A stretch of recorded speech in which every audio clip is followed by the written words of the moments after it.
राज्यभरातून भाविक ज्या दख्खनचा राजा ज्योतिबा देवाच्या दर्शनासाठी येत असतात, त्या ज्योतिबा मंदिर परिसरामधला एक व्हिडिओ सध्या सोशल मीडियावर व्हायरल होतोय. हा व्हिडिओ आहे मारहाणीचा. काही पुजाऱ्यांकडून काही भाविकांना मारहाण केली असे या व्हिडिओमधून सांगितले जातं. मात्र सत्य परिस्थिती काय याबाबत आपण आढावा सुद्धा घेतोय. मी सध्या ज्योतिबा मंदिर परिसरामध्ये आहे. या ठिकाणी ग्रामस्थ आहेत, त्याचबरोबर देवस्थान समितीचे सगळे कर्मचारी असतील, पदाधिकारी असतील ते देखील उपस्थित आहेत. त्याचबरोबर ग्रामस्थांमधील पदाधिकारी आणि काही पुजारी देखील आहेत. आपण ही सगळ्या परिस्थितीचा आढावा घेतोय. त्यापूर्वी एक व्हिडिओ देखील आपण पाहू शकतो की जी व्हिडिओ सोशल मीडियावर व्हायरल होतोय त्या व्हिडिओ नंतर आणखी एक व्हिडिओ आहे, ज्या व्हिडिओ बाबत अद्यापही कोणाला माहिती नाही. ती व्हिडिओ म्हणजे ज्या भाविकांनी मारहाण केली त्याच भाविकांनी यापैकी पोलीस कर्मचारी असतील किंवा इतर काही पुजारी असतील यांना सुद्धा काही मारहाण करण्याबाबतचे काही व्हिडिओज आहेत ते पाहायला मिळतात. माझ्यासोबत या संदर्भात सगळे पुजारी असतील, ग्रामस्थ असतील ते देखील बोलण्यासाठी आहेत. मात्र त्यापूर्वी आपण या व्हिडिओचा देखील खुलासा घेऊ. काय नेमकी ही व्हिडिओ काय? हा व्हिडिओ मंदिरात ज्यावेळी प्रथम वाद चालू झाला, हा वाद अडवण्यासाठी कॉन्स्टेबल आले, म्हणजे पोलीस स्टाफ आला. तो पोलीस स्टाफ त्यांना सांगत असताना त्यांनी अतिरेक असा केला की त्या पोलीस स्टाफ लेडीज कॉन्स्टेबल होते त्यांच्या अंगावर धावून गेले. त्यांनाच मारण्यासाठी त्यांनी अतिरेक केला आणि ते त्यांना मारण्यासाठी गेल्यानंतर आमची लोक, देवस्थानची लोक त्यांना अडवण्यासाठी गेली. त्या अडवण्यासाठी गेल्यानंतर त्यांनी आम्हालाच मारण्यासाठी डायरेक्ट अंगावर धावून आले. तो हा व्हिडिओ आहे. हा एक व्हिडिओ. आणखी एक कोणता तरी व्हिडिओ आहे तुमच्याकडे, तो व्हिडिओ कोणता आहे?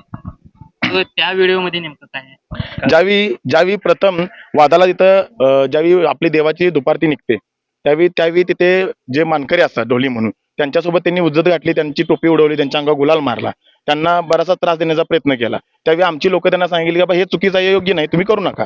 तिथून ते बाजूला गेले आणि जे सांगायला गेले त्याच्यासोबत ते उज्जत घालायला लागले. या व्हिडिओमध्ये त्यांना ते मारण्यासाठी ओढताना यामध्ये सगळे ते 60-70 लोक दिसतात की ते स्वतःहून त्यांना मारण्यासाठी खाली ओढत आहेत. तर त्यावेळीचा हा व्हिडिओ आहे. तो हे व्हिडिओ कुठं प्रसारित नाही केलेले नाही, कारण ते भाविक म्हणजे आमच्या ऋण म्हणजे त्यांच्या पिढ्यानपिढ्या ते आमच्याकडे येतात, आमच्या पिढ्यानपिढ्या आम्ही त्यांच्याकडे जातो. त्यांच्याने आमची एक वेगळी ऋणानुबंध आहे. ते जपण्यासाठी आम्ही कोणतेही व्हायरल नाही केलं किंवा कोणतेही नाही, कारण त्यांना भविष्यात ते आमच्याकडे ना आम्ही त्यांच्या दारी जाणार आहे. त्यासाठी आम्ही सामंजस्यपणाने आणि त्यांनी सुद्धा सामंजस्यपणाने घेतलं.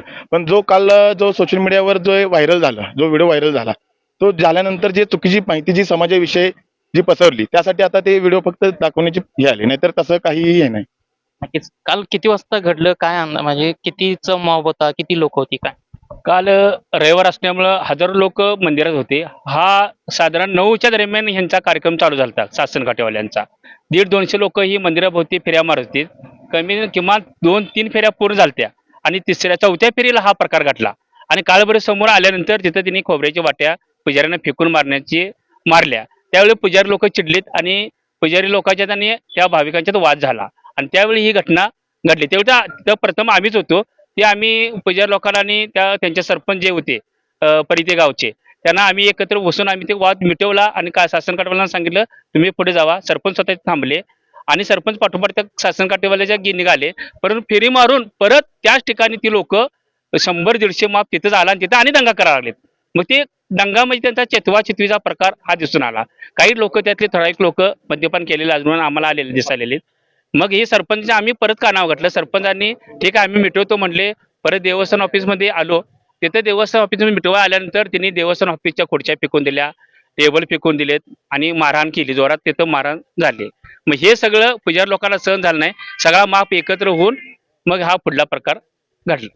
घडलेला प्रकार खरं तर निंदनीय अशाच पद्धतीच्या प्रतिक्रिया आहेत. मात्र जी व्हिडिओ आहे त्या व्हिडिओमध्ये जसं सांगितलं की त्या मुलांनी सुरुवातीला अति दंगा सुरू केला आणि त्यानंतर हा प्रकार घडला.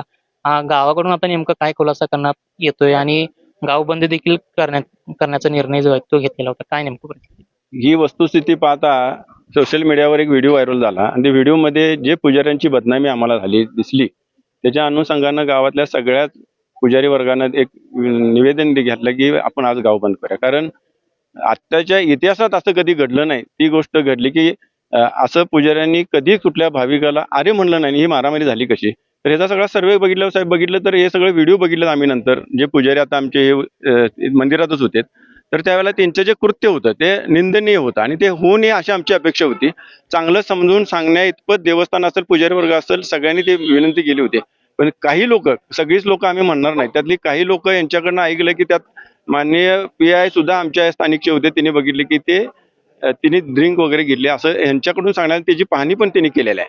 आणि प्रत्येक मिटिंगला जिल्हाधिकारीच्या विषयावर देवस्थानाने आपल्या गावातल्या सगळ्यांच्या मध्ये ठरलेलं आहे की मद्यपान करून देवाला यायचं नाही. हा पहिला गुन्हाच आहे असं मी समजतोय.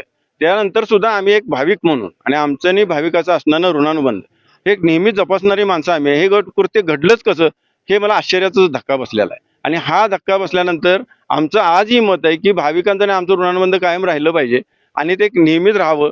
त्यांच्या सरपंचांनी जर दिले असेल आम्हाला जाहीरनामा की आमची माफी मागतो, आम्ही माफी मागणं एवढं मोठं नाही कारण तुमच्या जीवावर आम्ही जगणारे लोक आहे. हे मीडियावर आणि कुठं असेल हे ताबडतोब थांबावं, तुमचं आणि आमचं ऋणानुबंध कायम राहावं अशीच त्यांची आम्ही विनंती करतो.